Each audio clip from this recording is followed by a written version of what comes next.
Le Conseil des ministres s'est réuni ce mercredi 3 juillet 2019 sous la présidence de M. Patrice Talon, président de la République, chef de l'État, chef du gouvernement.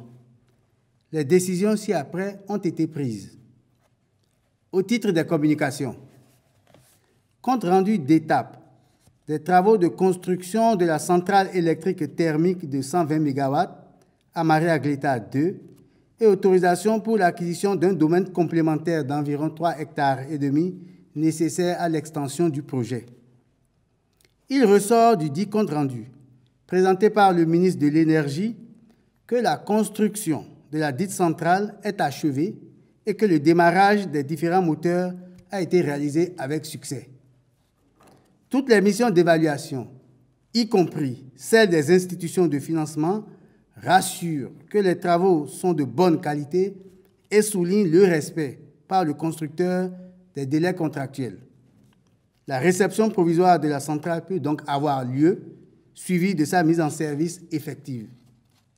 Par ailleurs, la commission chargée d'évaluation des modalités d'acquisition du domaine complémentaire de 3,5 hectares pour faciliter l'extension future de la centrale au projet de 135 MW a rendu ses conclusions.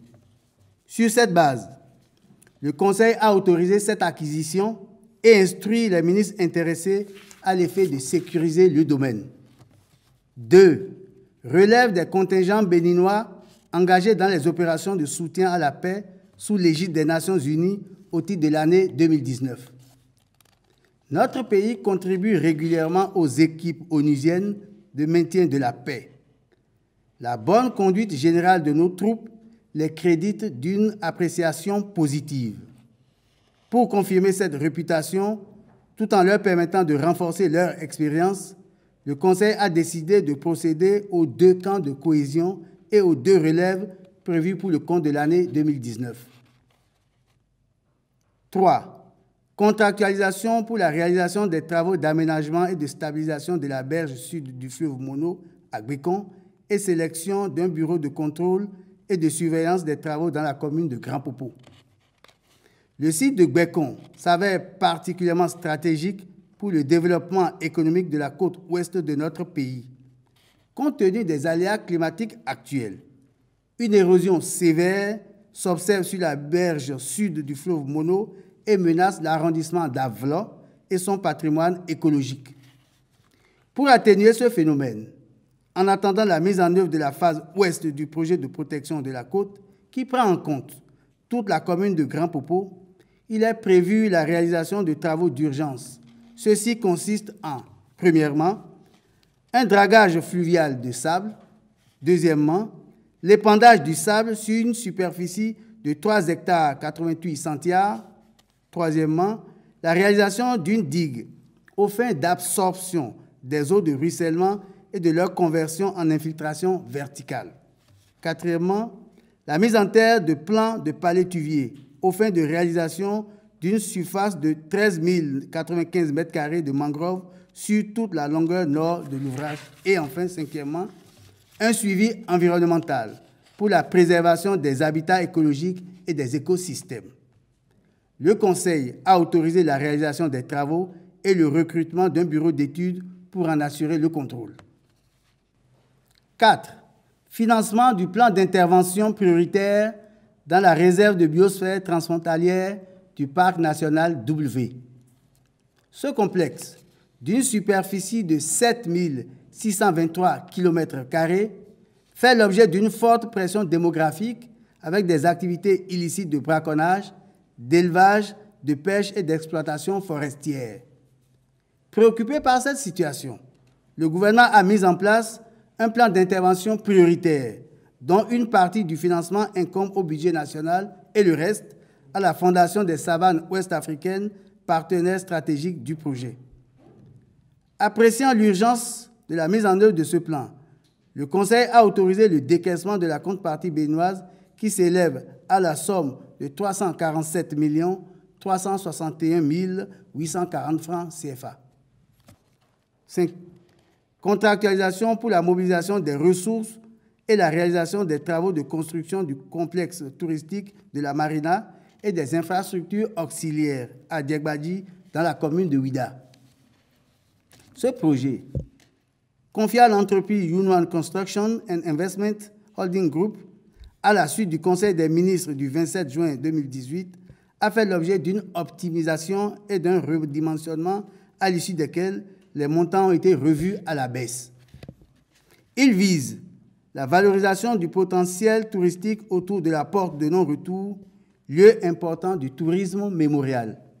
Dans ce cadre, il est retenu, entre autres infrastructures à réaliser, des jardins publics appelés Jardins du Souvenir, un hôtel thématique de 150 chambres, un bateau de la mémoire appelé Bateau du Départ, un village artisanal, des boutiques, des restaurants.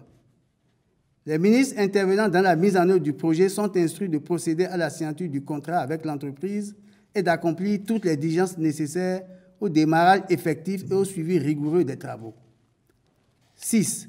Rénovation des comptes économiques selon les recommandations du système de comptabilité nationale 2008 des Nations Unies. Le gouvernement a entrepris, depuis mai 2016, la mise en œuvre de ce nouveau système de comptabilité nationale. L'exercice permet, d'une part, de se conformer aux normes internationales et, d'autre part, d'ajuster la pertinence des agrégats macroéconomiques en s'adaptant aux nouvelles réalités résultant de l'évolution structurelle de l'économie.